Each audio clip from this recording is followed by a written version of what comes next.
War in Ukraine. War in Ukraine. The war in Ukraine, was a long time coming. Putin wanted to rebuild the Soviet Union, and then there's a few other stuff going on there. Not hyper important, but that's the basis for that war. I think one thing people forget a lot about too, and it's not that whole situation for the people sucks. But Ukraine was also A bad guy. yeah, well, and super corrupt. Yeah, you know, hyper corrupt. So like again, like it just there's came out that a spectrum to all of these things, and we get one side of information, and I think we can all sympathize for people who are losing their homes, who are like us, that go to work every day, who are just trying to build a life for them. But again, it's why it's so important for us to learn and understand what's actually happening and in our home, so that we can try and circumvent these awful things from happening. and it's not just and here's the thing, it's not necessarily Ukraine that's corrupt, it's more Zelensky. Really? It came out 2 days ago that he pocketed $400 million of the money that was sent to help Ukraine's war effort. Jesus Christ. Yeah.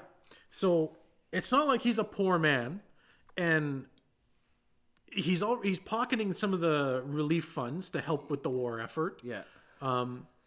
And if you want to start talking about all the things that Ukraine is doing wrong in terms of, Zelensky's doing wrong, we can play with it, if we want to talk about Azov, or is it Azov or Astov Battalion, which is like one of the special forces battalions belonging to the Ukrainians. Like, everyone's supporting them and all that kind of stuff, but they'll also say in the same sentence, fuck Nazis. Azov Battalion is admitted Nazis. Like, yeah. They're people that were, Germany, when Germany fell, so the Nazis that were there went to different places.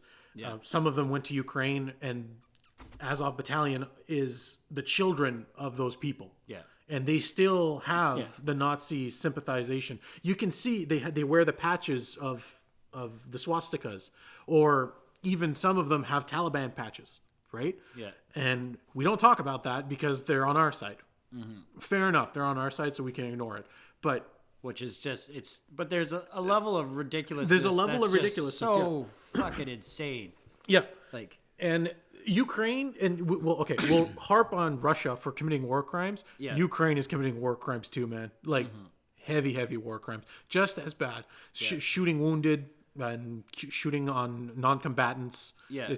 They're both doing it, and I think people because Ukraine is a proxy for the West versus Russia. Pretty much since the Cold War, the Americans have been in one shape or form in a proxy war with Russia. Yeah. Whether they did it in Afghanistan, they did it they did it all over the Middle East, and they've done it in Vietnam, and now they're doing it in Ukraine. Yeah. And now the most recent war that just blew up in Africa, they're doing it in Sudan. Yeah. Which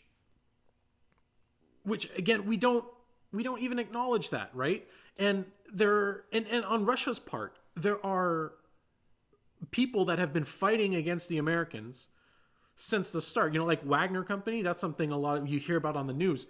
Those guys were in Afghanistan in the 80s. Those guys were, or like in the 90s, the Black Hawk Down there, whatever, that battle. Yeah. They were there. They're in Sudan. Azov Battalion and Wagner Company have had fighting each other in Sudan, but one's Russian, the other one's Ukrainian. What the fuck are they doing in Sudan? Well, it's a fucking proxy war between the two countries, right? And we don't talk about it. We pretend like it's not happening. Yeah. But what's going on really is U.S. versus Russia. Yeah. That's what all this is. And these small countries and the people in them are just caught in the crossfire of all that, right? Like, and I can explain why Russia is in Sudan, right? Yeah. Russia's in Sudan because Wagner first went in there under the guise of a mining company. They bought, and it's for gold and oil. They went what in a there. surprise. Yeah. They went in there as under the guise of a mining company. and they basically bought up all these gold mines and these oil wells, and they were sending it back up to Russia. The Americans found out. Oh, and the way they got in there, I want to make sure I cover everything. The way they got in there, the dude that was in charge of the country at the time went to the Russians and were like, hey, listen, I'll give you access to the gold and the oil. And in return, you ensure that I keep power, because he actually got into power in a very sketchy election. Yeah. And Also surprising. ooh, surprising, right? So then Putin was like, I bet. Did you just watch BET before you decided to have this meeting? Yeah. So Putin sends down Wagner under this mining company. I forget the name. It's called My something. And My Golden Oil. That's yeah, what it's called. it's something like that. Yeah. They went under there under the guise of that, and then Wagner Company acted as enforcers or whatever, and used to calm the dissidents of the civilians, and he kept his power. Now, in the past couple months, I guess relations between the leader of Sudan and Putin fell apart. Yeah. And Putin was like, you know what? Fuck you, we're going to get rid of you. And I think it's the general of the Rapid Response Force of Sudan was approached by the Russians and was offered a better deal. Yeah. And then basically Putin told him, if you start a rebellion, Wagner Company, i.e. the Russians, will back you. Yeah. And so he was like, aight. And he started a rebellion. And this is the Sudan war that we're seeing right now. Yeah. Now, How did the states get involved? the states, so here's the thing. Here's the thing with the states. They are involved. So they're not involved. They're not involved. That's the thing. That's the thing, right? Because the United States likes to play their little cards really close to their chest, right? Yeah. So the United States is... So do you know the Global Response Force? The CIA's... Okay. So, no, it's Global Response Staff. Staff sounds a lot nicer than Force. Yeah. So the CIA has this... Marketing. Yes. The CIA has this army of hyper-specialized soldiers called the Global Response Staff. Yeah. And they're in Sudan. Okay. And they are in open conflict with the Russians or Wagner Company. Now, Azov Battalion is actually in Sudan as well, because that's sort of how the Americans are involved there, with Azov Battalion dragged them into it, and the Global Response Staff is there, and the Americans want to pull out the embassy before they actually send troops. They're mobilizing troops. They should have troops down there within the end of the week. But that's besides the point. So Azov Battalion knew that the gold and oil that was coming out of Sudan was what's financing the Ukrainian war, because outside of China, Russia doesn't have that many trade partners right now. Yeah. So they need gas and they need money to keep fighting. And most of the money was coming from there. So Azov Battalion, fine, let's send some dudes down there and attack the Wagner Company and the mining operations. Yeah. So that was the first real battle that took place, was over that. Wagner Company more or less held them back. Yeah. Because the Azov Battalion didn't send that many dudes. I guess they didn't. They underestimated how entrenched Somebody in the intelligence department got fired. Yeah. So they got pushed back, and now, so the rebels and Russia are trying to do a beeline for the American embassy. You know how, like, on the news, even on the news today, I was watching it when I was eating supper. The Canadian news was saying how, like, we can't get our people out of Sudan. Well, that's because Sudan is like such a hyper war zone. Like you just fighting everywhere. It's just fighting everywhere. It's like open, massive war. That's like crazy. Ukraine looks like a fucking cakewalk compared to how much fighting there is going on down there.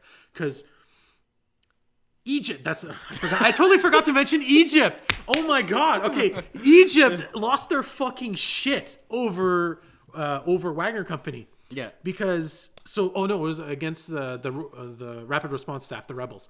Because for some reason, the rebels had it in their fucking head that it was a good idea to capture as POWs 200 some Egyptian military personnel, not soldiers, that were there for whatever reason. I think they were just like to help Sudan with something.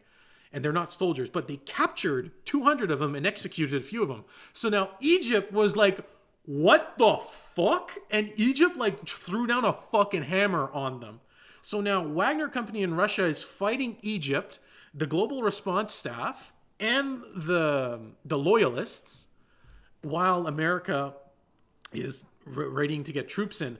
And now the Rapid Response, I keep calling them that, the rebels, and Wagner Company are like, okay, we gotta get like something to negotiate with the Americans to try and get a ceasefire. So they're beelining for the embassy because they want to capture as many American citizens as possible.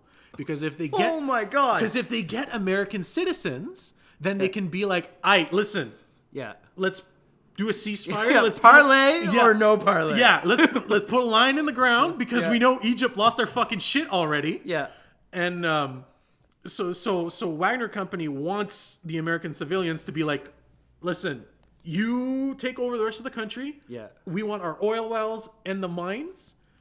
And if we can be cool like that, that's cool, because no one wants massive open conflict at this point. But that's going to fall through right away because everything will be about... Because the rebels are just doing whatever the fuck they want. They were supposed to like just march into government and take over. Instead, they went to like military bases, found Egyptians, and were like, pop. And now Egyptian government's just like, I'm gonna blow you up. Like those are our people. The Egyptian government, like when that happened, they like instantly like they sent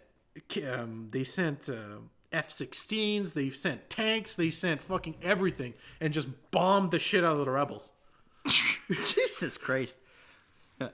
Oh my God. I think that the whole, and it sounds like our podcast, like everything is bad. The world is on fire. It's coming to an end. Just start being fucking nice to one another. I was going to say, and read. Be nice to each other and read. Verify your sources. But like, holy shit, man. The world is fucking nuts. Anyway, Sudan's one of my favorite wars right now. Right now. But we live in such a bubble where like, none of this shit is happening to us. No. Like, it doesn't exist. No. And, like, there... Tens of thousands of people are just being fucking splatted. Like, the people, like, in Sudan, the kill count? No fucking idea. It's impossible to know because they're leveling cities. Cities! And it's not like a building. And again, it's not like this is a military... No, it's target. No, it's just like... It's just like, fuck everyone. Oh, man, that's fucking crazy. Yeah. And that spurs more racism. To a degree, Yeah. I mean, really, to blame, like, if you want to talk racism, everyone should blame the Sudanese rebels because, like, they're the ones who were just like, hey, I'm gonna attack these Egyptians. You can see Putin. No wonder Putin has health fucking issues. He's just like, listen, guys, we're gonna do all the work. All you guys got to do is walk into the government and say you're in charge. And they're like, okay, bang. Putin's like, fuck, not again. Get one fucking job. That's crazy. And I think a lot of us have this misconception of like this, third world war of how everybody's going to be united on this front and united on this front. And it's not like that at all. Everyone's fighting each other. Yeah. They're all in. This has been 3 Dead Babies. We hope you guys enjoyed yourselves. We know we did. And that's all that matters. Don't forget to leave comments, like the video, and please subscribe. It helps us an amazing amount. Again, I'm Vampire Jesus. I'm your fabulous co-host, and we would love to keep, talking shit about everybody's problems. So in that comment section, light it up with whatever's fucking burning your ass, pissing you off, making you crazy, and we'd love to dig into it and have a conversation about it. Until next time, we'll see you later.